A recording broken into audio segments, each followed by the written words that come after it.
হয়তোবা এই জেনারেশনটা মুশফিকুর রহিমের মাহাত্ম্যটা বুঝবে না। মহেন্দ্র সিং ধোনিও একটা স্ট্যাটাস দিয়ে কিন্তু বিদায় নিয়েছিলেন। কোথায় থামতে হয়, কখন থামতে হয়, সেটা সবচেয়ে ইম্পর্টেন্ট। মুশফিকুর রহিমরা বা সাকিব আল হাসানরাও তো কাউকে না কাউকে রিপ্লেস করেই এসেছিলেন। 19 বিশ্বকাপে যখন আমরা পারি নাই, এরপর উচিত ছিল আমাদের নেক্সট জেনারেশনটাকে তৈরি করা। ওয়ালটন স্মার্টফোন প্রেজেন্ট ক্রিকেট টকে আপনাদেরকে স্বাগতম। আমাদের সঙ্গে আছেন জনপ্রিয় ক্রিকেট বিশ্লেষক সৈয়দ আবিদ হোসেন সামি। মুশফিকুর রহিম অবশেষে অবসর নিলেন, তাও আবার সেটা স্ট্যাটাস দিয়ে। বাংলাদেশে কি আসলে এই যে স্ট্যাটাসের যে সংস্কৃতি, এটা কখনোই শেষ হবে না?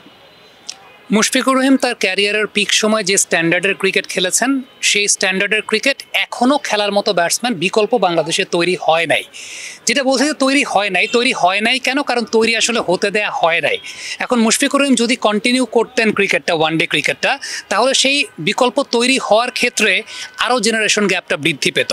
আমার কাছে ব্যক্তিগতভাবে মনে হয় যে মুশফিকুর রহিম এই সময় অবসরের সিদ্ধান্তটা নিয়েছেন, একটা যথোপযুক্ত সিদ্ধান্ত নিয়েছেন। কারণ ওই যেটা বলছিলাম যে এই সিস্টেমটা যদি আরও প্রলংড হতো, তাহলে ওই 2027 বিশ্বকাপের জন্য দল গঠনের ক্ষেত্রে কিংবা কম্বিনেশন সেট করার ক্ষেত্রে কিংবা জেনারেশন গ্যাপটা রেকটিফাই করার ক্ষেত্রে আমাদের আরও বিলম্ব প্রয়োজন হতো। আপনি একটা বিষয় চিন্তা করে দেখেন যে খালেদ মাসুদ পাইলট, তাকে রিপ্লেস করে তাকে বাদ দিয়ে কিন্তু মুশফিকুর রহিমকে নেওয়া হয়েছিল। তখন ফারুক ভাই চিফ সিলেক্টর ছিলেন।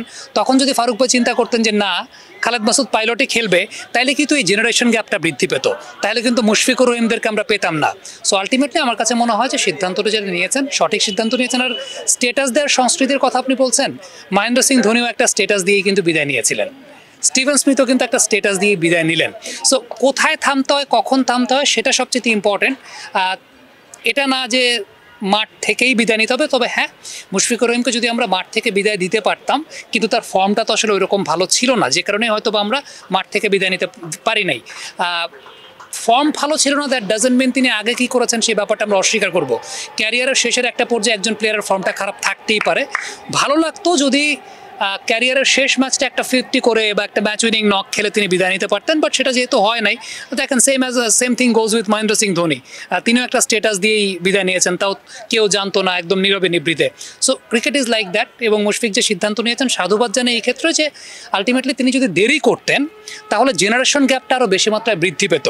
আবারও বলি, মুশফিকুর রহিম তার ক্যারিয়ারের পিক সময়ে তিনি যে পারফরমেন্সটা করেছেন, সেই পারফরমেন্স বা সেই স্ট্যান্ডার্ডটা ধরতে পারার মতো বিকল্প আমাদের দেশে এখনও তৈরি হয় নাই, কারণ সেটা আমরা তৈরি করতে পারি নাই। সো তিনি যদি এখন রিটায়ার্ড না করতেন, এটা তৈরি করতে আমাদের এত সময় লাগতো, জেনারেশন গ্যাপটা আস্তে আস্তে বৃদ্ধি পেতে থাকতো। তো আজ আমার যেটা মনে হয়, যেটা সিদ্ধান্ত নিয়েছেন, সঠিক সিদ্ধান্ত নিয়েছেন। লিটন কুমার দাস ওয়ানডে দলে নেই, জাকির আলী অনেককে দিয়ে ওয়ানডেতে কিপিং করানো হয় না। তো সেই ক্ষেত্রে আসলে মুশফিকুর রহিমও তিনিও বিদায় নিলেন, তাহলে আসলে এবার কিপিং নিয়ে আসলে কি পরিকল্পনা করা উচিত? তৈরি তো করতে হবে। ওই যে আপনি যেটা বললেন যে জাকের আলী অনেক ওয়ানডেতে তাকে কিপিং করানো হয় না, করানো হবে এখন। মুশফিকুর রহিমও তো যে সময়টা ইন্টারন্যাশনাল ক্রিকেট খেলতে এসেছিলেন, তার কি স্ট্যান্ডার্ড খুব হাই ছিল? তার তো স্ট্যান্ডার্ড খুব হাই ছিল না। তিনি তো ডে বাই ডে নিজেকে প্রমাণ করেছেন। এবং একটা বিষয় খেয়াল করে দেখেন, মুশফিকুর রহিম, তামিম ইকবাল, মাহমুদুল্লাহ রিয়াদ, সাকিব আল হাসান শুরু থেকেই ফর্মে থাকতেন বা শুরু থেকেই তিনি পারফর্ম করতেন। তামিম ইকবালও ইনিশিয়ালি 2টা ম্যাচ বেশ ভালো পারফর্ম করেছিলেন, কিন্তু তারপরও তাদের পেছনে কিন্তু ইনভেস্ট করেছে বাংলাদেশ ক্রিকেট বোর্ড। তারা আউট অফ ফর্ম থাকার পরও তাদের পেছনে ইনভেস্ট করেছে, তরুণ ক্রিকেটারদের প্রতি ইনভেস্টের জায়গাটা করেছে। সো আলটিমেটলি হচ্ছে যেটা বলছিলাম, যে একটা জেনারেশন ছাড়ার পর আরেকটা জেনারেশনকে টেক ওভার করতে দেওয়ার জন্য সময় দিতে হয়। সো ওই যে জাকেরকে কিপিং করানো হয় না, এখন কিপিং করানো হবে। খুব সিম্পল ব্যাপার। এখন সেই কিপিং করানোর জন্য বা করতে পারানোর জন্য অপরচুনিটি তো প্রয়োজন। ওই অপরচুনিটিটা এখন ক্রিয়েট হয়েছে, যে মুশফিকুর রহিম এই মুহূর্তে নাই, এখন জাকেরকে আপনি ওই জায়গাটায় কিপিংয়ের জন্য প্রমিনেন্ট করবেন। কিংবা লিটন কুমার দাস যদি প্রিমিয়ার লিগটা ভালো খেলেন, ওয়ানডে টিমে যদি তাকে ইনকর্পোরেট করানো যায়, দেন মাহিদুল ইসলাম অঙ্কনের জন্য একটা সুযোগ তৈরি হলো কিনা? অবশ্যই সুযোগ তৈরি হলো। মাহিদুল ইসলাম অঙ্কন এর আগে ঢাকা প্রিমিয়ার ডিভিশন ক্রিকেট লিগে টপ স্কোরার ছিলেন। সো আলটিমেটলি তারও তো একটা ফেয়ার চান্স তো তিনি ডিজার্ভ করেন। আমরা ইন্ডিয়াতে যেটা দেখি, যে সাপোজ একটা প্লেয়ার হয়তো বা বিজয় হাজারে ট্রফিতে খুব ভালো করেছেন, তাকে ইমিডিয়েটলি আমরা হয়তো বা দেখতে পাই যে জিম্বাবুয়ে বা ওয়েস্ট ইন্ডিজ বা ইন্ডিয়া, যাদেরকে একটু খর্বশক্তির মনে করে, শ্রীলঙ্কা, তাদের এগেনস্টে তাদেরকে ইন্টারন্যাশনাল টেস্টটা পাওয়ানো হচ্ছে। আপনি যদি দেখেন যে ওয়ানডে টিমটা, ঋতুরাজ গায়কোয়াড় ওয়ানডে অলরেডি খেলে ফেলেছেন, অনেকগুলো ওয়ানডে খেলে ফেলেছেন। অভিষেক শর্মা অনেকগুলো টি20 তিনি খেলে ফেলেছেন। ইয়াশাদভি জয়সওয়াল তো জাস্ট ওয়ানডেতে তার ডেবিউ হলো, বাট অনেকগুলো টেস্ট ক্রিকেট তিনি খেলে ফেলেছেন, পরিশীলিত হয়েই তিনি এসেছেন। বাট ওই যে পাইপলাইনের প্লেয়ারদেরকে ইন্টারন্যাশনাল টেস্টটা পাওয়ানোর জন্য ডেফিনেটলি ইন্ডিয়া যে প্রসিডিউরটা মেনটেন করে, যে একটু খর্বশক্তির দলগুলোর এগেনস্টে তাদেরকে খেলানোর জায়গাটা। সো সামনে ওয়ানডে হয়তোবা পাকিস্তানের সঙ্গে ওয়ানডে বাংলাদেশ খেলবে, এরপর শ্রীলঙ্কার সঙ্গে হয়তোবা সিরিজ আছে, আমি এখনো ঠিকঠাক মতো জানি না, আছে। সো আমার কাছে মনে হয় যে ডেফিনেটলি ওই ফেয়ার চান্সগুলো তো তারা ডিজার্ভ করে না। আমি আবারও বলছি যে মুশফিকুর রহিমরা বা সাকিব আল হাসানরাও তো কাউকে না কাউকে রিপ্লেস করেই এসেছিলেন। ওই জেনারেশন গ্যাপটা তখন কিন্তু আলটিমেটলি অত বেশি আমাদের প্রত্যক্ষ করি নাই, কারণ রাইট টাইমেই তাদেরকে ইন করানো হয়েছিল। এবং ফারুক আহমেদ যখন চিফ সিলেক্টর ছিলেন, তিনি প্রশংসিতই ছিলেন এই কারণে যে রাইট মোমেন্টে রাইট সিদ্ধান্তটা তিনি গার্ডস থেকে নিয়েছিলেন। তখনকার সময় খালেদ মাসুদ পাইলটকে ড্রপ করিয়ে মুশফিকুর রহিমকে নেয়া, এটা কিন্তু অনেক সাহসিকতার সিদ্ধান্ত ছিল। ওই সাহসিকতার সিদ্ধান্তটা আমরা পরে বাংলাদেশের সিলেক্টরদের কাছ থেকে আসলে দেখতে পাইনি ওইরকমভাবে। But Faruque Ahmed as a chief selector তিনি তখন সেই কাজটা করেছিলেন। প্রেসিডেন্ট হিসাবে এখন তিনি কেমন করছেন, কেমন করবেন, সেটা আমরা পরবর্তী সময় ইভ্যালুয়েট করতে পারবো, still early days to comment. কিন্তু as a chief selector Faruque Ahmed কিন্তু ওই সময় খালেদ মাসুদ পাইলটের মতো এত জনপ্রিয় ক্যারেক্টারকে বসিয়ে ওয়ার্ল্ড কাপের মতো মঞ্চে মুশফিকুর রহিমকে নিয়ে গিয়েছিলেন। সো ওইটা যদি তখন তিনি না করতেন, আজকের মুশফিকুর রহিমকে আমরা পেতাম না, আজকের মাহমুদুল্লাহ রিয়াদদেরকে আমরা পেতাম না। সো ওইটাই বিষয়টা যে আলটিমেটলি জেনারেশন গ্যাপ যদি তৈরি না হয়, এই কারণেই বাংলাদেশ ক্রিকেট বোর্ড ক্রিকেটার প্রত্যেকের। এরপরে আপনি বলছেন এরপরে নির্বাচকরা সেই গাছ দেখাতে পারেননি, আসলে কেন পারেননি? সমস্যাটা আসলে কোথায় ছিল?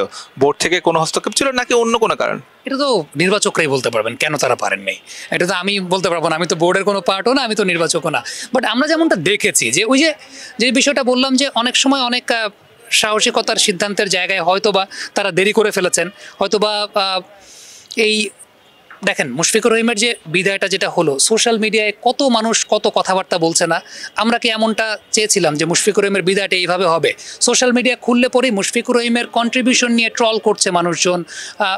হয়তোবা এই জেনারেশনটা মুশফিকুর রহিমের মাহাত্ম্যটা বুঝবে না, কিন্তু আমরা তো মুশফিকুর রহিমের মাহাত্ম্যটা জানি যে তারা বাংলাদেশ ক্রিকেটের জন্য আসলে ব্র্যান্ড ইমেজটাকে আপলিফ্ট করার জন্য কী করেছেন। হ্যাঁ, ক্যারিয়ারের শেষের দিকে এসে তাদের ফর্মটা পড়তির দিকে ছিল, ফর্মটা পড়ে যাচ্ছিল।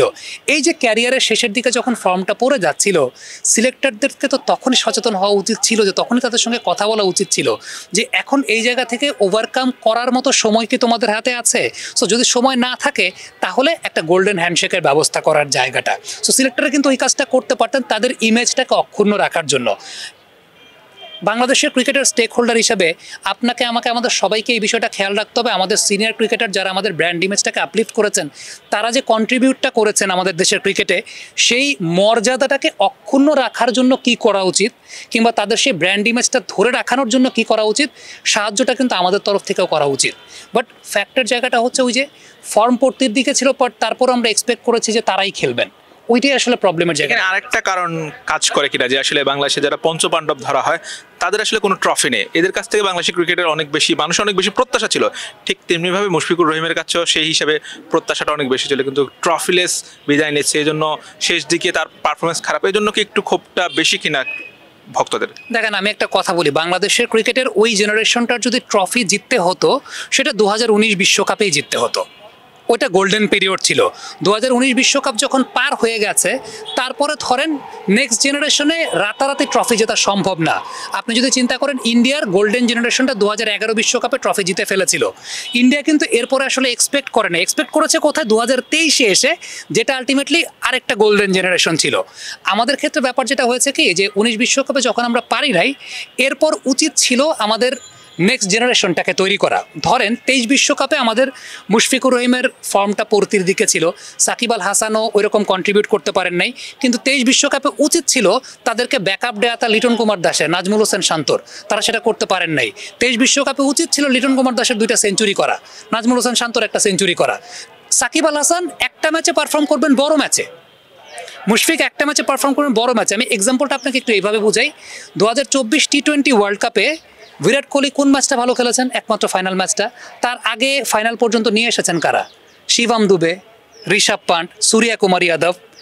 এটাই হওয়া উচিত, কারণ বিরাটদের প্রাইম ফর্মটা চলে গেছে।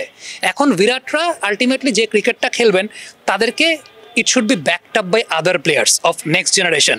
আপনি এই চ্যাম্পিয়ন্স ট্রফিতে চিন্তা করে দেখেন, বিরাট যে সেঞ্চুরি করেছেন তার মধ্যে মনে হয় 75টা বল শুধুমাত্র সিঙ্গেলেই ছিল। বাট রানের প্রেশারে ইন্ডিয়া পড়ে নাই। কেন পড়ে নাই জানেন? শ্রেয়াস আয়ার কাভার করে দিয়েছেন, শুভমান গিল কাভার করে দিয়েছেন। লাস্ট ম্যাচটা যদি আপনি চিন্তা করেন যে বিরাট কোহলি যেটাতে এত সুন্দর একটা 84 রানের ইনিংস খেললেন, 64টা সিঙ্গেল, এই ম্যাচটা বিরাটের কাজটা অনেক সহজ করে দিয়েছেন শ্রেয়াস আয়ার, আকসার প্যাটেল, হার্দিক পান্ডিয়া শেষের দিকে এসে। সো আমাদের প্রবলেমের জায়গাটা হচ্ছে যে আমাদের সিনিয়র ক্রিকেটারদের ফর্মটা যখন একটু পড়তির দিকে গেছে বা তাদের প্রাইম ফর্মে নাই, ওই সময়টাতে তাদেরকে ব্যাকআপ করার মতো জুনিয়র প্লেয়াররা ওইভাবে কন্ট্রিবিউট করতে পারে না, যে কারণে দুর্নামটা আমাদের সিনিয়র প্লেয়ারদেরই হয়েছে। আলটিমেটলি দুর্নামটা হওয়া উচিত ছিল আসলে আমাদের একটু জুনিয়র প্লেয়ারদের, যারা সিনিয়র প্লেয়ারদের প্রাইম ফর্মে যাওয়ার পর তাদেরকে ব্যাকআপ দিতে পারেন নাই। কারণ একটা বিষয় ধরে নেন যে সিনিয়র প্লেয়ারদের প্রাইম ফর্মটা বা পিক টাইমটা 19 বিশ্বকাপেই ছিল, এরপরে আপনারা এক্সপেক্ট করতে পারেন না যে তারা প্রাইম বা পিক ফর্মে থাকবেন। তারপরেও তারা যখন ছিলেন ওই সময়টায় তাদেরকে কাভার দেওয়া উচিত ছিল, যেটা আমরা আসলে কাভার দিতে পারি নাই। আপনি দেখবেন যে যুদ্ধের ময়দানে যেটা হয় যে যখন সৈন্যরা পজিশন চেঞ্জ করে, ধরেন একজন গান নিয়ে পজিশন চেঞ্জ করবেন, তাকে কিন্তু পেছন দিক থেকে তারা বলে আমাকে কাভার ফায়ার দাও, কাভার ফায়ার দাও। আমাদের সিনিয়র ক্রিকেটারদেরকে ওই কাভার ফায়ারটা আমাদের জুনিয়র ক্রিকেটাররা দিতে পারেন নাই, বা ওই স্ট্যান্ডার্ডটা বিল্ড আপ হয় নাই। এখন সেই স্ট্যান্ডার্ডটা যে বিল্ড আপ হয় নাই, সেটার পেছনেও আসলে আমাদের ক্রিকেট বোর্ড বলেন বা সিনিয়র ক্রিকেটারদের কিছুটা দায়ও বলতে পারেন। কারণ যে সময়টায় ওই যে জিম্বাবুয়ের সঙ্গে বাংলাদেশ খেলেছে, আয়ারল্যান্ডের সঙ্গে খেলেছে, আফগানিস্তান একটু খর্বশক্তি ছিল তাদের সঙ্গে খেলেছে, তাদের সঙ্গে আমরা পূর্ণ শক্তির দল নিয়েই খেলেছি। তো জুনিয়র প্লেয়ারদেরকে আমরা দায়িত্ব নেওয়ার শিক্ষাটা দিতে পারি নাই, স্ট্যান্ডার্ডটা বিল্ড আপ করতে পারি নাই। কি হতো জিম্বাবুয়ের সঙ্গে সিরিজে যদি সাকিব আল হাসান না খেলতেন, মুশফিকুর রহিম না খেলতেন, আমরা একটু জুনিয়র প্লেয়ারদেরকে দায়িত্বটা দিতে পারতাম, মিরাজ হয়তো বা মেইন অলরাউন্ডারের দায়িত্বটা পালন করতেন, সেই কাজটা তো আমরা আসলে করতে দেই নাই। সো প্রবলেমটা এই জায়গায়, আয়ারল্যান্ডের সঙ্গে একটা টেস্ট খেলার জন্য সাকিব আল হাসান আইপিএল খেলেন নাই, পরে রাগ করে ওই বছর আইপিএল তিনি খেলতেই যান নাই। সো ওই টেস্টটা আয়ারল্যান্ডের সঙ্গে সাকিব আল হাসানের খেলার দরকার নাই, ওই টেস্টে আমরা মিরাজকে মূল দায়িত্বটা দিয়ে দিতে পারতাম, হতে পারতো না। লিটন কুমার দাস কিপিং না করলে কি হতো ওই টেস্টে? ওই টেস্টেই হয়তো মাহিদুল অঙ্কনকে আমরা ডেবিউ করাতে পারতাম তো। তো এখন তিনি আরও পরিণত থাকতেন। সো ওই জায়গাটা আমরা মিস করে গেছি আসলে। মুশফিকুর রহিমের কোন ইনিংসটা, কোন ম্যাচটা আপনার চোখে সেরা? আমার কাছে মুশফিকুর রহিমের অনেক ইনিংসই সেরা। আপনি যদি আমাকে বলতে বলেন, আমি বলবো যে ইনিংসটা শ্রীলঙ্কার সঙ্গে পাজরে ব্যথা নিয়ে মুশফিকুর রহিম একটা লোন ওয়ারিয়রের মতো ব্যাটিং করে গেছেন, সেটাকে আমি 1 নম্বরে রাখবো। তারপর যদি আপনি আমাকে বলতে বলেন 2012 এশিয়া কাপের যে ম্যাচটা ইন্ডিয়ার এগেনস্টে ফিনিশিংটা মুশফিকুর রহিম দিয়েছেন, সেই ফিনিশিংটাকে আমি বলবো যে ওয়ান অফ দ্য বেস্ট। হয়তোবা 2 নম্বরে ইংল্যান্ডের সঙ্গে ম্যাচটা থাকবে, 3 নম্বরে থাকবে ইন্ডিয়ার সঙ্গে ম্যাচটা, 2 নম্বরে 15 বিশ্বকাপে ইংল্যান্ডের সঙ্গে সেই ইম্প্যাক্ট ইনিংসটা। What a display of batting it was. মানে ওই সময়টাই যারা আসলে প্রাইমে ছিলেন, তো মানে ওই ব্যাটিংটা দেখতেও মানে খুব ভালো লাগতো এবং ওইভাবেই টাচে তারা ছিলেন। আরেকটা ইনিংস, যদি সেটা ওয়ানডে না T20 ইনিংস, আমি বলবো সেটা হচ্ছে মুশফিক যে ম্যাচটা প্রথম ক্যাপ্টেন্সি করলেন ওয়েস্ট ইন্ডিজের সঙ্গে, রবি রামপালকে একটা মিড উইকেট দিয়ে ছক্কা মারলেন, ওই ইনিংসটা একটা আসলে বাংলাদেশ ক্রিকেটের টার্নিং পয়েন্ট ছিল। মানে ওই যে একটা জেনারেশন যে টেক ওভার করছে, ওই ম্যাচটা একটা আগমনী বার্তা ছিল এবং মুশফিক সেই সময়টা ক্যাপ্টেন ছিলেন। আমার কাছে মনে হয় যে এই 4টা ইনিংস আমার কাছে দেখা অন্যতম। সেটা আরও অনেক আছে, হয়তো বা এই মুহূর্তে মনে করতে পারছি না, যে কারণে বলতে পারছি না। বাট ওই যেটা শ্রীলঙ্কার সঙ্গে যে সেঞ্চুরিটা করেছিলেন পাজরে ব্যথা নিয়ে, এটাকে 1 নম্বরে রাখবো। মুশফিকুর রহিম অনেক ক্রিকেটারের আইডল, এবং মুশফিকের গোটা ক্রিকেট ক্যারিয়ারের বাংলাদেশ ক্রিকেটের অবদানটা আপনি কীভাবে দেখছেন? আর মুশফিকের কাছ থেকে জুনিয়র ক্রিকেটারদের আসলে কোন কোন বিষয়গুলো শেখার আছে? বাংলাদেশ ক্রিকেটে মুশফিকুর রহিমের অবদান যদি বলেন, তাহলে একটা সময় তো আসলে আমরা বাংলাদেশের ক্রিকেট দেখতাম যে বাংলাদেশ সম্মানজনকভাবে পরাজয় বরণ করবে কিংবা সম্মানজনক ক্রিকেট খেলবে, এটাই দেখা আমাদের উদ্দেশ্য ছিল। আশরাফুল ভাই আসার পর আমরা বেশ কয়েকটা ম্যাচ জয়ের স্বাদ পেয়েছি, বড় বড় ম্যাচ জয়লাভ করেছি, কিন্তু কনসিস্টেন্ট বেসিসে জয়লাভ করাটা কিন্তু আমরা ওই জেনারেশনের হাত ধরেই শুরু করেছিলাম। এবং বিশ্ব ক্রিকেটের সমীহ জাগানিয়া দল হিসাবে বাংলাদেশ যখন ওই 2011-12 সালে সমীহ পাচ্ছিল, এই মুশফিকুর রহিমদের জন্যই পাচ্ছিল, এবং এর মধ্যে মুশফিকুর রহিমের অবদান অনস্বীকার্য। 4 নম্বর হিসাবে তিনি ব্যাটিং করতেন, উইকেট কিপিংটা তার ছিল, বেশ কিছু ডিপ ব্যাটিং ইনিংস তিনি করেছেন এবং টেকনিক্যালি অনেক সলিড একজন ব্যাটসম্যান, এবং দেখতেও ভালো লাগে তিনি যখন যে সময়টাতে তার ফর্মের বা ক্যারিয়ারের পিকে ছিলেন।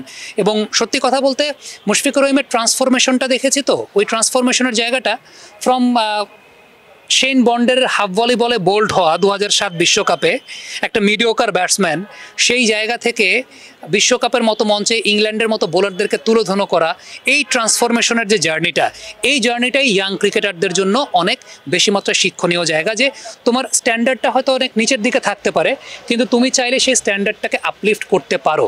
মুশফিকুর রহিম কিন্তু খুব মিডিওকার ব্যাটসম্যান ছিলেন, কিন্তু সেই জায়গা থেকে বাংলাদেশের ক্রিকেট ইতিহাসের অন্যতম সেরা ব্যাটসম্যান হয়েছেন।